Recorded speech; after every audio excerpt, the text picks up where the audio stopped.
পরিবারের সবাইকে জানাই পবিত্র জুম্মা মোবারক।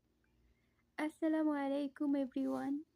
আমার ইউটিউব পরিবারের সকল সদস্যকে জুম্মাতুল বিদা বা পবিত্র জুম্মার অনেক অনেক শুভেচ্ছা ও ভালোবাসা।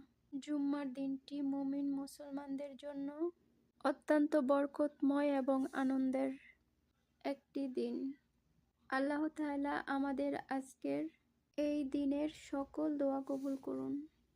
আসুন আমরা সবাই বেশি বেশি করে আমল করি। সূরা কাহাফ তেলাওয়াত করা, এটি পরবর্তী জুম্মা পর্যন্ত নূর হয়ে থাকে।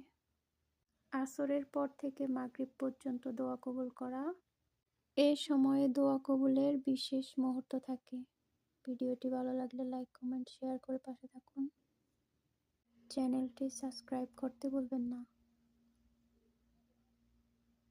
সবাই ভালো থাকুন, সুস্থ থাকুন, নিরাপদে থাকুন। আল্লাহ হাফেজ।